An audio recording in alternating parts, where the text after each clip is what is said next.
আসসালামু আলাইকুম। সবার আগে বাছাই করা 10টি আন্তর্জাতিক খবর জানিয়ে দেব। প্রথমেই থাকছে শিরোনাম। তবে তার আগে অনুরোধ থাকবে ভিডিওটিতে একটি লাইক দিবেন।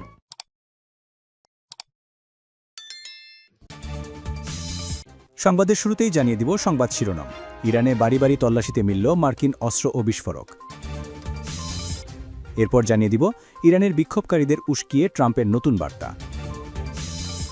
তারপর জানিয়ে দিব অবিলম্বে মার্কিন নাগরিকদের ইরান ছাড়া সতর্কবার্তা। আরও জানিয়ে দিব তাইওয়ান ইস্যুতে ইউরোপিয়ান নেতাদের চাপ দিচ্ছে চীন। এবং সর্বশেষ জানিয়ে দিব ইরানে বিক্ষোভের পেছনে কারা, যা জানালো তুরস্ক। ইরানে বাড়ি বাড়ি তল্লাশিতে মিলল মার্কিন অস্ত্র ও বিস্ফোরক। ইরানের গোয়েন্দা সংস্থা দাবি করেছে দেশটির বিভিন্ন এলাকায় কয়েকটি বাড়ি থেকে যুক্তরাষ্ট্রে তৈরি অস্ত্র ও বিস্ফোরক সরঞ্জাম উদ্ধার করা হয়েছে। সংস্থাটির ভাষ্য অনুযায়ী এসব অস্ত্র সশস্ত্র গোষ্ঠীর সদস্যরা গোপনে ওই বাড়িগুলোতে লুকিয়ে রেখেছিল। খবর আল জাজিরার। রাষ্ট্রীয় গোয়েন্দা কর্মকর্তারা জানান সাম্প্রতিক অভিযানে উদ্ধার করা সরঞ্জামের মধ্যে আগ্নেয়াস্ত্র ও বিস্ফোরক ডিভাইস রয়েছে, যা বিক্ষোভের নামে সহিংস কর্মকাণ্ডে ব্যবহারের উদ্দেশ্যে মজুত করা হয়েছিল বলে তাদের ধারণা। এর আগে ইরানের পররাষ্ট্রমন্ত্রী আব্বাস আরাগচি বলেন বিক্ষোভকারীদের নির্দেশনা দিতে বিদেশ থেকে দেওয়া কলের অডিও রেকর্ডিং সরকারের হাতে রয়েছে। তার দাবি এসব কণ্ঠস্বর দেশের বাইরে থেকে আন্দোলনকারীদের উস্কানি ও দিক নির্দেশনা দিচ্ছিল। ইরানে চলমান সরকারবিরোধী বিক্ষোভের প্রেক্ষাপটে এসব দাবি সামনে এলো। নিরাপত্তা পরিস্থিতি ঘিরে এরই মধ্যে দেশটির কর্তৃপক্ষ বিদেশি হস্তক্ষেপের অভিযোগ করে আসছে। অন্যদিকে মার্কিন হামলার আশঙ্কাও বাড়ছে। তবে ইরানি ক্ষমতাসীনরা পাল্টা হুমকি দিয়ে বলেছে যে কোনো ধরনের বিদেশি আক্রমণ রুখে দিতে তারা প্রস্তুত। ইরানের বিক্ষোভকারীদের উস্কে দিয়ে ট্রাম্পের নতুন বার্তা। যুক্তরাষ্ট্রের প্রেসিডেন্ট ডোনাল্ড ট্রাম্প ইরানের সরকারবিরোধী বিক্ষোভকারীদের প্রতি সমর্থন জানিয়ে তাদের আন্দোলন চালিয়ে যাওয়ার আহ্বান জানিয়েছেন।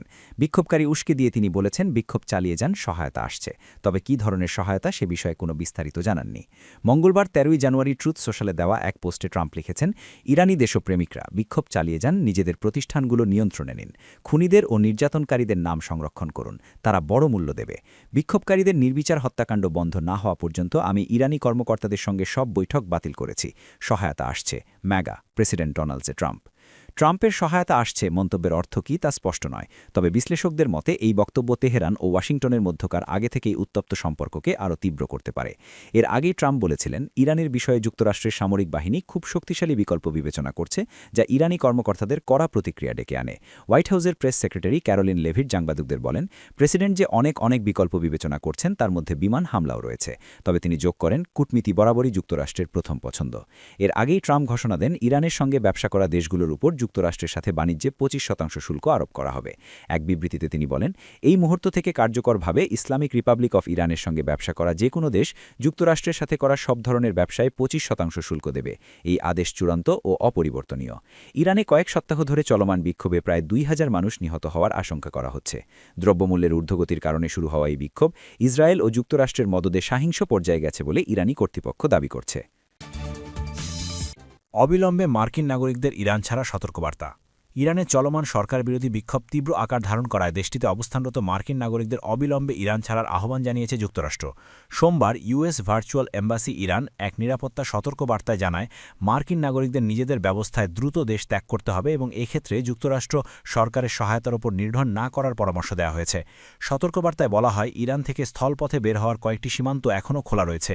এর মধ্যে আর্মেনিয়ার সঙ্গে আগারাক নুরদুজ সীমান্ত এবং তুরস্কের সঙ্গে বুরবুলাক বাজারগান, কাপিকয় ও রাজি ও এশেনদেরে সেরো সীমান্ত ব্যবহার করা যেতে পারে। তবে তুর্কমেনিস্তানের সীমান্ত খোলা থাকলেও সেখানে প্রবেশের জন্য আগাম বিশেষ অনুমতি প্রয়োজন বলে জানানো হয়েছে। অন্যদিকে আজারবাইজানে প্রবেশ সীমিত রয়েছে। একই সঙ্গে আফগানিস্তান, ইরাক অথবা পাকিস্তান ইরান সীমান্ত দিয়ে ভ্রমণ পুরোপুরি এড়িয়ে চলার আহ্বান জানিয়েছে যুক্তরাষ্ট্র। ইরানে দেশজুড়ে বিক্ষোভ, নিরাপত্তা পরিস্থিতির অবনতি এবং যোগাযোগ ব্যবস্থায় বিধিনিষেধের মধ্যে এই সতর্কতা জারি করা হলো, যা দেশটিতে অবস্থানরত বিদেশিদের নিরাপত্তা নিয়ে আন্তর্জাতিক উদ্বেগ আরও বাড়িয়ে তুলেছে। তাইওয়ান ইস্যুতে ইউরোপিয়ান নেতাদের চাপ দিচ্ছে চীন। তাইওয়ানের রাজনীতিকদের নিজেদের দেশে প্রবেশ আটকাতে ইউরোপীয় বিভিন্ন দেশের উপর কূটনৈতিক চাপ বাড়াচ্ছে চীন। একাধিক কূটনৈতিক ও সরকারি কর্মকর্তার বরাতে তথ্য জানিয়েছে ব্রিটিশ সংবাদ মাধ্যম দ্য গার্ডিয়ান। গণমাধ্যমটির প্রতিবেদনে বলা হয় চীনা কর্মকর্তারা ইউরোপীয় দেশগুলোর কাছে তথাকথিত আইনি পরামর্শ তুলে ধরছেন। তাদের দাবি ইউরোপীয় ইউনিয়নের নিজস্ব সীমান্ত ও ভিসা আইন অনুযায়ী তাইওয়ানের রাজনৈতিক নেতাদের প্রবেশ নিষিদ্ধ করা উচিত। চীনের মতে তাইওয়ান একটি আলাদা রাষ্ট্র নয় এবং তাদের শীর্ষ নেতাদের সফর বেইজিংয়ের লাল রেখা লঙ্ঘন করে। সূত্র জানায় নভেম্বর ও ডিসেম্বরে বেইজিংয়ে অবস্থিত ইউরোপীয় দূতাবাসগুলোর কাছে সরাসরি ডেমার্শ জানায় চীন। পাশাপাশি ইউরোপের বিভিন্ন রাজধানীতে থাকা চীনা দূতাবাসগুলো সংশ্লিষ্ট সরকারগুলোর সঙ্গেও যোগাযোগ করে। কিছু ক্ষেত্রে লিখিত নোট ভার্বাল পাঠানো হয়, আবার কোথাও সরাসরি বৈঠকের মাধ্যমে সতর্ক বার্তা দেওয়া হয়। দ্য গার্ডিয়ানের হাতে আসা একটি নোট ভার্বালে চীন দাবি করেছে তারা ইউরোপীয় দেশগুলোর ভিসা নীতি প্রণয়ন ও বাস্তবায়নের সার্বভৌমত্বকে সম্মান করে। তবে তাদের মতে একটি প্রাতিষ্ঠানিক ফাঁকফোকর থাকার কারণেই ইউরোপে তাইওয়ানের রাজনীতিকদের ঘন ঘন সফর সম্ভব হচ্ছে। চীনা কর্তৃপক্ষ তাদের যুক্তির পক্ষে ইউরোপীয় ইউনিয়নের একাধিক আইন ও বিধির উল্লেখ করেছে। এর মধ্যে রয়েছে সেঙ্গেন বর্ডার্স কোড, যেখানে বলা হয়েছে ইইউ বহির্ভূত কোনো নাগরিক তখনই সেঙ্গেন এলাকায় প্রবেশ করতে পারবেন যদি তাকে কোনো সদস্য দেশের আন্তর্জাতিক সম্পর্কের জন্য হুমকি হিসেবে বিবেচনা না করা হয়। এদিকে এর আগেও তাইওয়ান ইস্যুতে কূটনৈতিক উত্তেজনা দেখা গেছে। চলতি বছরের জুনে যুক্তরাজ্যের এক মন্ত্রীর তাইওয়ান সফরের পর গুরুত্বপূর্ণ বাণিজ্য আলোচনা বাতিলের হুমকি দিয়েছিল বেইজিং। ইরানে বিক্ষোভের পিছনে কারা, যা জানালো তুরস্ক। ইরান জুড়ে চলমান বিক্ষোভ পরিস্থিতি সতর্কভাবে পর্যবেক্ষণ করছে তুরস্ক। আঙ্কারার আশঙ্কা এ বিক্ষোভ থেকে মধ্যপ্রাচ্যে নতুন করে অস্থিরতা ছড়িয়ে পড়তে পারে। যদিও দীর্ঘদিন ধরে ইরান ও তুরস্ক আঞ্চলিক প্রতিদ্বন্দ্বী, তবু ইরানের সার্বভৌমত্ব ও স্থিতিশীলতা রক্ষা তুরস্কের কাছে অগ্রাধিকার বলে জানিয়েছে দেশটি।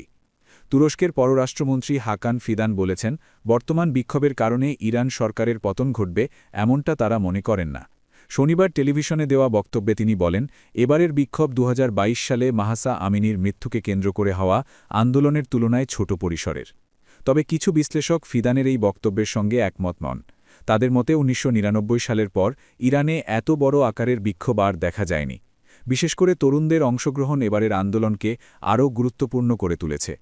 ফিদান মনে করেন, ইরান গত 3 দশকে নেওয়া উচ্চাকাঙ্ক্ষী আঞ্চলিক ও বৈশ্বিক নীতির মূল্য এখন দিচ্ছে। এসব নীতির ফলেই পশ্চিমা দেশগুলোর কঠোর নিষেধাজ্ঞা দেশটির অর্থনীতিকে দুর্বল করেছে।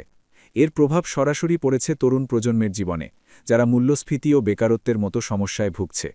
তিনি বলেন, বিক্ষোভকারীদের বড় অংশ তরুণ, যারা সরকারের প্রতি স্পষ্ট বার্তা দিচ্ছে। তার আশা, ইরান সরকার সেই বার্তা বুঝতে পারবে। বিক্ষোভের পেছনের শক্তি নিয়েও মন্তব্য করেন তুরস্কের পররাষ্ট্রমন্ত্রী। তার অভিযোগ, ইসরায়েল ইরান সরকারকে অস্থিতিশীল করতে এ বিক্ষোভে প্রভাব বিস্তার করছে।